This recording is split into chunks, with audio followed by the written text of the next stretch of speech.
Hai semua.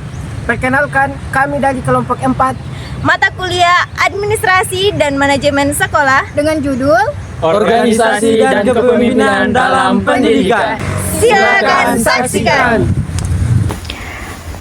Perkenalkan, nama saya Nur Absa dengan NIM A1I124104. Nah, saya di sini sebagai pemateri pertama yang akan mempresentasikan dengan judul Organisasi Pendidikan. Nah, pada bab ini itu menjelaskan tentang organisasi pendidikan sebagai sebuah sistem kerjasama yang terstruktur antara individu-individu untuk mencapai tujuan pendidikan nasional. Nah, tidak hanya itu, organisasi juga ini dipahami bukan sekedar wadah tempat berkumpulnya orang, melainkan mekanisme yang dirancang untuk menciptakan suasana belajar yang efektif, sistematis, dan terencana. Nah, melalui organisasi pendidikan juga ini, pembagian kerja, wewenang, tanggung jawab, serta hubungan hierarkis antara guru, siswa, tenaga kependidikan, dan pemimpin pendidikan juga dapat diatur dengan jelas sehingga tujuan bersama itu dapat diwujudkan. Adapun beberapa ahli yang memberikan definisi organisasi itu seperti apa. Pertama itu menurut Mulyadi. Nah, menurut Mulyadi ini dia menekankan organisasi itu sebagai sekelompok orang yang bekerja sama.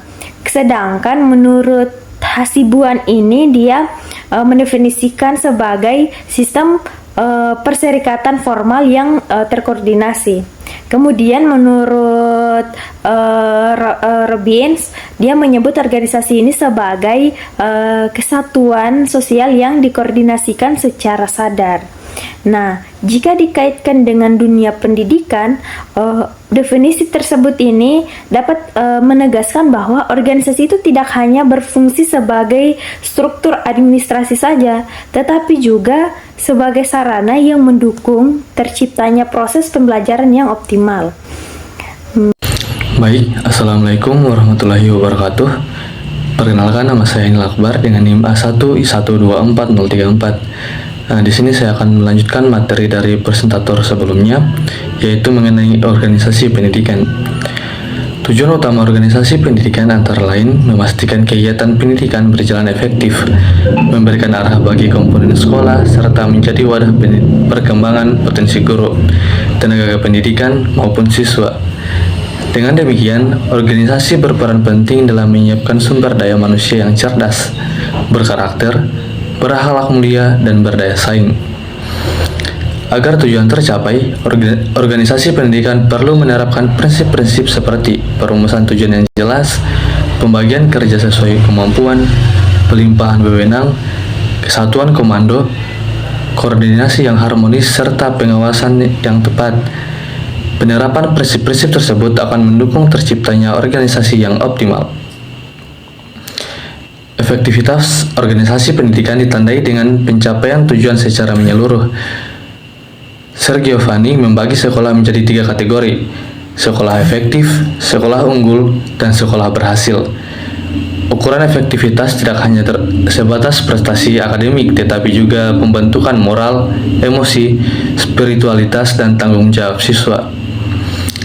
Salah satu bentuk nyata organisasi pendidikan adalah pendidikan vokasional yang mempersiapkan peserta didik dengan keterampilan keterapan sesuai kebutuhan dunia kerja. UNESCO menekankan bahwa pendidikan vokasional harus menghubungkan teori dengan praktik serta menjalin keterkaitan antara sekolah dan industri agar lulusan memiliki kompetensi produktivitas serta daya saing tinggi. Assalamualaikum warahmatullahi wabarakatuh. Perkenalkan, nama saya David dengan NIM A1I124040. Terima kasih atas kesempatan yang telah diberikan kepada saya. Pada kesempatan kali ini, saya akan membahas materi mengenai keberhasilan organisasi pendidikan. Keberhasilan organisasi pendidikan ditentukan oleh pengelolaan sumber daya manusia. Sebuah organisasi, walaupun ia memiliki modal besar, teknologi yang canggih, tetapi apabila tidak dikelola sumber daya manusia dengan baik, maka organisasi tersebut akan sulit berkembang. Salah satu contoh nyata sumber daya manusia yang menentukan organisasi yaitu pelatihan dan pengembangan. Sebuah sekolah memberikan pelatihan mengajar berbasis teknologi kepada guru. Hasilnya, siswa akan lebih mudah memahami pelajaran atau materi yang disampaikan. Karena dengan teknologi, siswa akan lebih mudah memvisualisasikan masalah-masalah yang ada di sekitar mereka. Guru sebagai pendidik profesional dan tenaga kependidikan lainnya merupakan aset utama dalam peningkatan mutu pendidikan. Manajemen sumber daya manusia yang baik mencakup perencanaan, rekrutmen, penempatan, pembinaan, penilaian kinerja, hingga rotasi. Dengan demikian, sumber daya manusia yang kompeten dan berdedikasi akan lebih mudah mendukung tercapainya tujuan pendidikan. Organisasi yang sehat akan menjadi fondasi yang kuat bagi peningkatan mutu pendidikan nasional.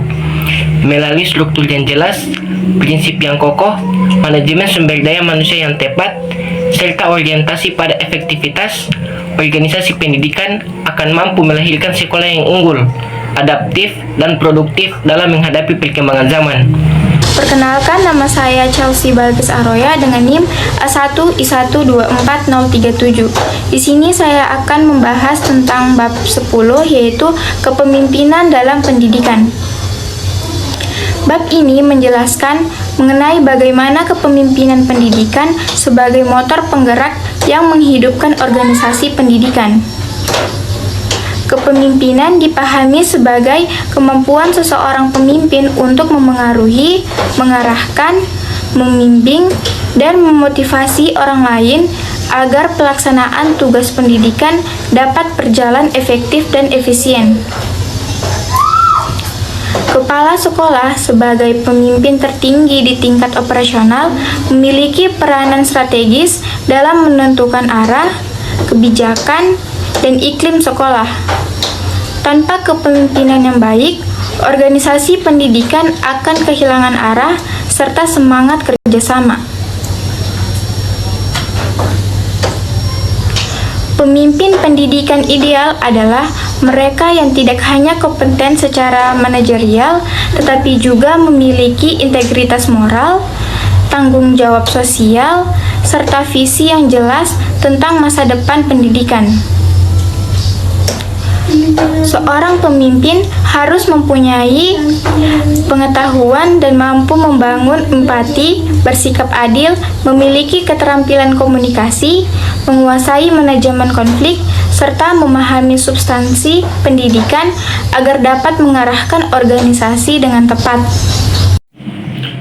Assalamualaikum warahmatullahi wabarakatuh. Perkenalkan, saya Tornado Putra dengan NIM A1I124029. Saya di sini akan menjelaskan tentang efisiensi kepemimpinan berdasarkan manajemennya. Menurut Suryadi 2020, bahwa efisiensi kepemimpinan kepala sekolah dapat dipengaruhi oleh keterampilan manajemennya.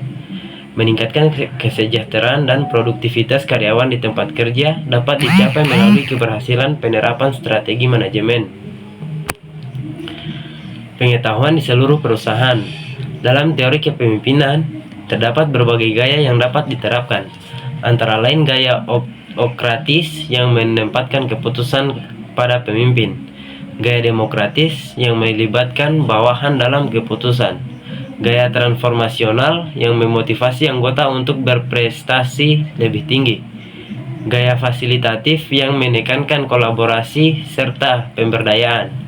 Dalam konteks pendidikan modern, gaya fasilitatif dinilai lebih relevan karena humanis, partisipatif, dan membangun rasa memiliki serta tanggung jawab kolektif. Kepala sekolah sebagai pemimpin pendidikan memiliki tugas besar, seperti menyusun visi dan misi, merancang kebijakan strategis, menciptakan iklim sekolah yang kondusif, memotivasi guru dan siswa, serta menjalin kerjasama dengan orang tua dan masyarakat. Nilai moral, etika, dan profesionalisme harus menjadi dasar dan setiap kebijakan, sehingga sekolah tidak hanya berorientasi pada akademik, tetapi juga pada pembentukan karakter, moralitas, dan sikap sosial peserta didik. Baik, perkenalkan nama saya Surya Alnur Ikhlas Maharani dengan NIM A1I1240028. Saya di sini akan melanjutkan penjelasan dari pemateri sebelumnya. Baik, langsung saja. Lebih lanjut, kepemimpinan pendidikan dituntut adaptif terhadap tantangan globalisasi, perkembangan teknologi, dan dinamika masyarakat. Pemimpin pendidikan harus inovatif, visioner, dan mampu berperan sebagai fasilitator yang membuka ruang kreativitas, bukan sekadar komandan administratif. Dengan cara ini, fokus sekolah tidak hanya pada rutinitas, tetapi juga peningkatan mutu pembelajaran, inovasi kurikulum, serta penguatan karakter siswa. Keseluruhan pembahasan ini menegaskan bahwa kepemimpinan pendidikan merupakan inti dari seluruh proses pendidikan. Kepemimpinan adalah seni sekaligus tanggung jawab moral untuk menggerakkan semua pihak dalam mencapai tujuan pendidikan. Keberhasilan lembaga pendidikan tidak cukup ditentukan oleh kelengkapan sarana atau struktur organisasi, melainkan sangat bergantung pada kualitas kepemimpinan yang visioner, adil, kolaboratif, dan berbasis nilai.